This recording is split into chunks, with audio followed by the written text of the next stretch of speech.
Hello, hello, hello. Welcome to the open book.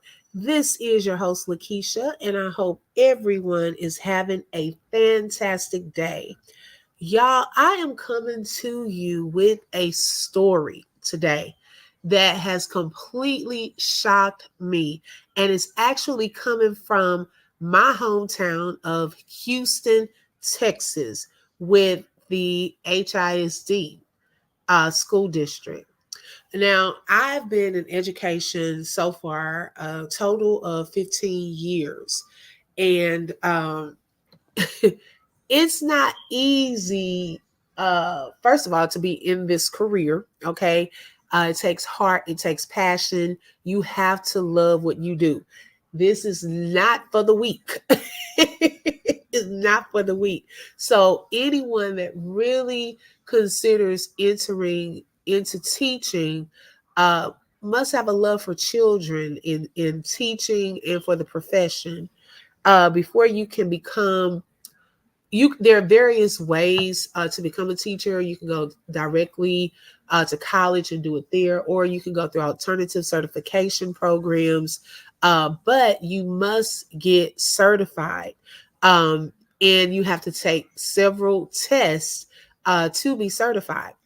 um, Thank God that I was able to pass my test the first try, because sometimes people have to take it multiple times. And each time you take a certification test, you have to pay again. Now, my test was 5 hours and I studied. And when I tell you, I took all 5 of those hours. After I left that place, I felt like a bus had hit me. Okay. I was just drained. I was hungry. I was tired. And so when I received my test results, I was ecstatic.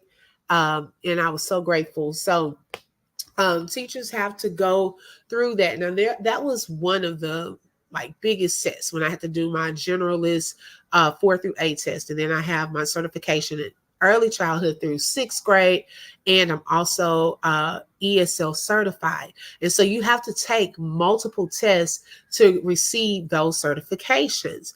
And so recently, out of Booker T. Washington, which is a high school in Houston ISD.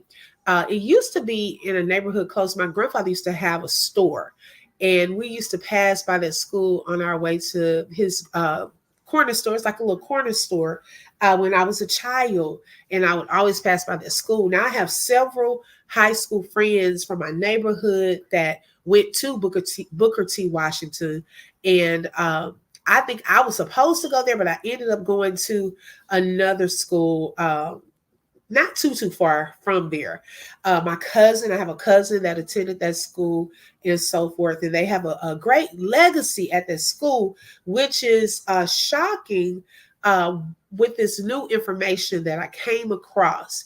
Now, a coach in the Houston Independent School District has been identified as what they call the Kingpin in a teacher certification cheating scheme that allowed at least 200 unqualified teachers to work in local school districts. That's at least, y'all, not even a definite number. They have to still continue to see how many teachers were a part of this cheating scheme.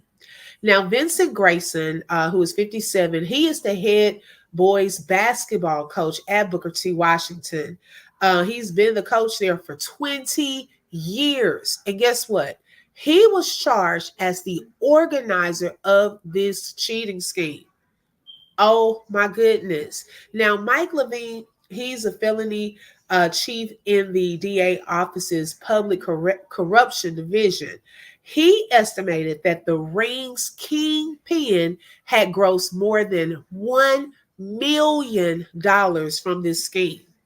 Vincent Grayson is the kingpin. He's made $1,090,000 from this scheme, as best as they can tell. Levine had stated at a news conference. Okay, so look,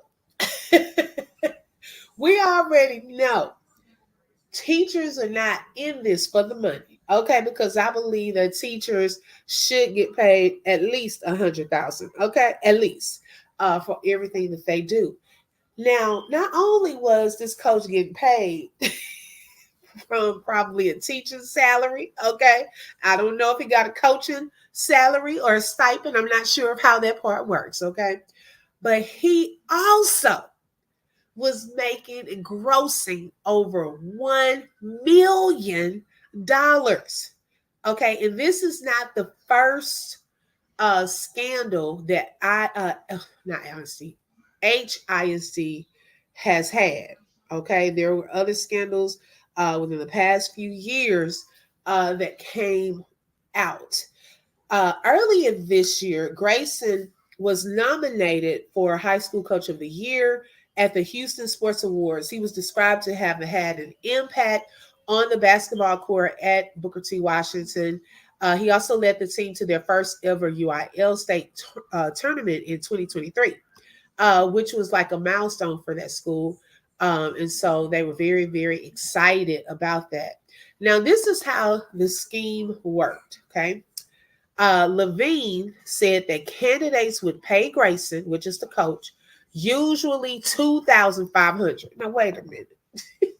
Now, y'all mean to tell me that the teachers, y'all just got $2,500 laying around to give this guy?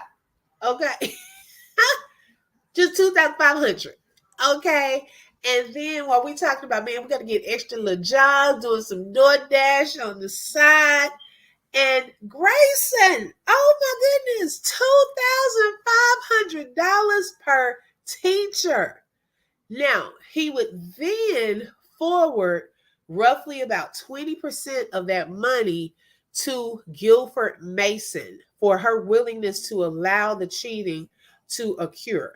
Now, Mason is the former director, VA of certifying official at the Houston Training and Education Center. So her role was as a test proctor. She allowed, she kind of allowed this to go through the proxy scheme to be undetected. Okay, so 20%. So she got her cut. Okay, allegedly. Okay, got her cut of the money, so that she would kind of, turn a blind eye to some stuff. Now, the candidate would then reportedly be instructed by Grayson where and when exactly to test. They would come, show their identification, they would sign in, and then leave. And then a few minutes later, a guy by the name of Nicholas Newton, okay, he is also an assistant principal at Booker T. Washington. Oh my goodness. He would be the proxy tester. So instead of the teacher sitting there, he would reportedly sit in their seat, take and pass the test that they felt they could not. Oh my goodness. Now, I'm trying to figure out, how was he able to do this so many times? I'm not understanding how he was able to do this for so many teachers. Okay, because they said at least 200. So this was his part-time job. Okay, this had to have been his part-time job, because you're assistant principal at the school and you have time to go and sit and take these tests. It fried my brain to take one. Okay, and that took about 5 hours. Now, sir, I was shocked by that. So although Grayson is considered like the kingpin or the organizer of this cheating scheme, there were others involved, okay, to help oversee this thing. So as I stated earlier, Tawana Guilford Mason is 51. She's the former director, VA certifying official at the Houston Training and Education Center. Mason's role is test proctor allowed her to keep the proxy scheme undetected. So that means that she was also the person in the room that was proctoring the test, giving the test. So that means that if someone was coming in there that should not have been, then she knew, okay, you the person that come and take tests. Oh, okay. So Nicholas Newton, 35. Now he's 35. He's an assistant principal at Booker T. Washington in Houston. He's alleged to have participated in the scheme as the proxy test taker. Okay, so he was one of the proxy test takers. Now, then Darian Nicole Wilhite is 22, very young. Okay, 22. Was also a proctor at Tactics who is alleged to have taken bribes to allow Newton to act as a testing proxy. So she would take bribes to allegedly to allow Newton to come in and take these tests. Okay, Tactics is like, I believe, the test taking company. So, oh my goodness. Then LaShonda Roberts, she's 39. She was an assistant principal at Yates High School, okay, which is also a very well-known high school in Houston ISD. Now, Roberts is charged with recruiting nearly 100 teachers to participate in the cheating scheme. Now, I wonder what she giving anything. Oh my God. Okay, because how did she recruit? Okay. Who? I'm just trying to figure it out. How did she recruit these teachers? Okay, who goes up? Or I'm curious just to know that process. Like, how do you start that conversation? Hey, do you want to get out and teach doing your certification test? Like, how did that come about? How did that conversation start? Was there a secret code? You know, like she was responsible for recruiting. Okay. Now, all 5 of these defendants are charged with 2 counts of engaging in organized criminal activity. Oh my goodness. And let me show y'all. Hold on one second. I want to show y'all the I meant to have this up here. I totally forgot. Thank you for your patience.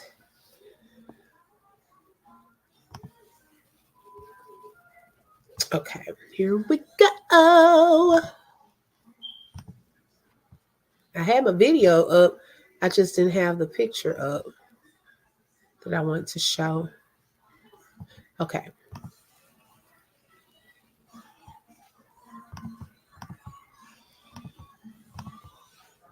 Okay, so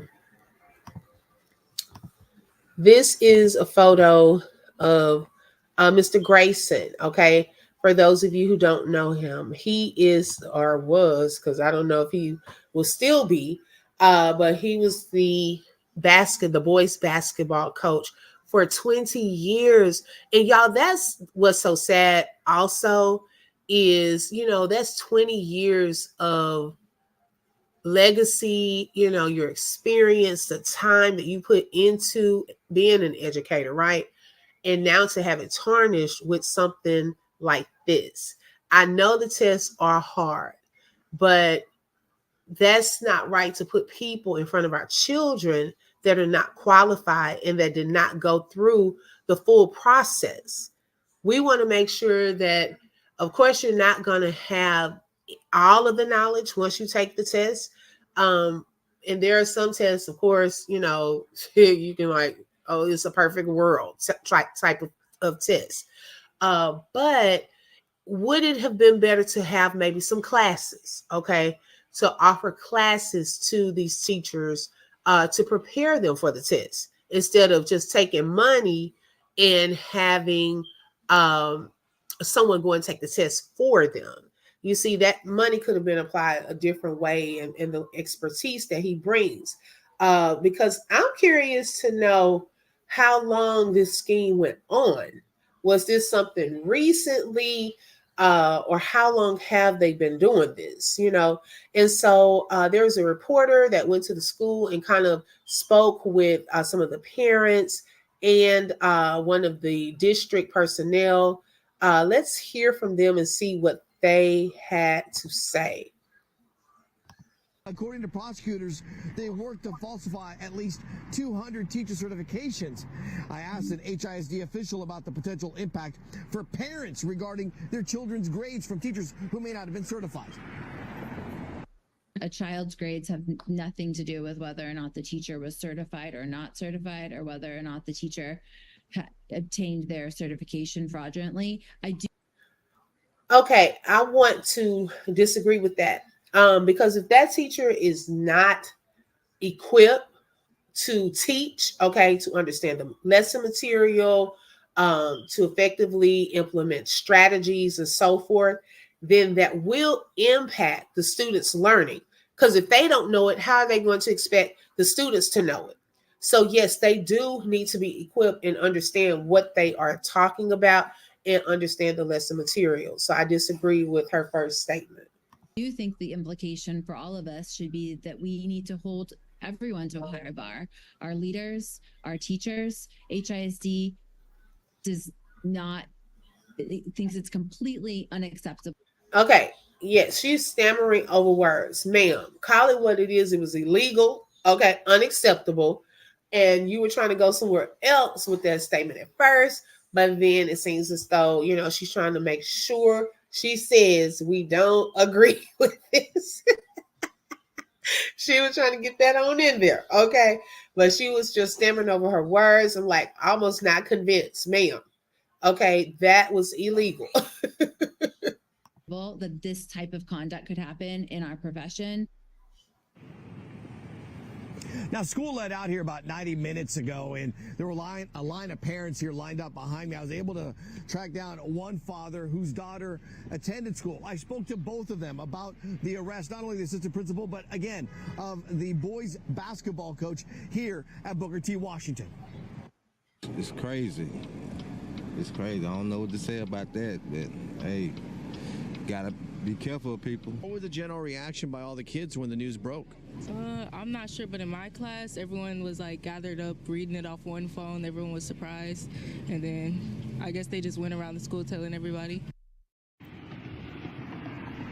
A number of students today telling us this all caught them by surprise, but it also caught HISD by surprise. An official says they have launched their own investigation. They're going to be working with investigators to find out some more and identify exactly how many teachers, students, and families overall may have been impacted by this scandal.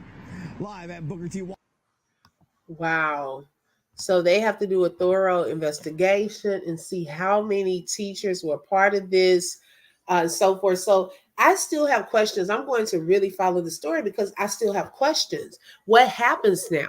Are y'all, because there's such a teacher shortage already, are y'all going to fire those teachers or make them, take a leave and go and take their test and then come back if they pass? What will happen? I'm curious to know. I'm curious to know how long this was in effect. I'm curious to know how many teachers were impacted. Now, also, another thing to think about, he was the high school coach for the boys basketball team. Another reason this saddens me is a lot of them really look up to their coaches. That's almost at every school. Kids look up to their coaches. They love PE. They love sports and so forth. And I'm pretty sure that those boys really looked up to their coach. And to see, this here, I know that will affect them. They will probably miss him. That's the hard part of this. It's no judgment, of course. We can sit there and say, yeah, he was wrong, it's illegal and things like that. But I really hate that part, that this will impact their lives and that they had to see this and he will no longer be there with them. But hopefully they'll get, some more mentors, another great coach that will be there for them. But I just wanted to let you all know of this situation. And we'll continue to watch this and see what happens with this. Because right now, y'all, we are October 30th. And I have seen some craziness already within different schools, leadership changes and so forth. And we're only like 2 months in. So, and we know the holidays are coming up and so forth. And then after we come back, it's testing season and things like that. So I'll stay on it and really follow this story to kind of see what happens after this. But I thank you all just so much for joining. Make sure you hit the like button. Also, don't forget to subscribe and click the bell because you never know when I'm going to go live.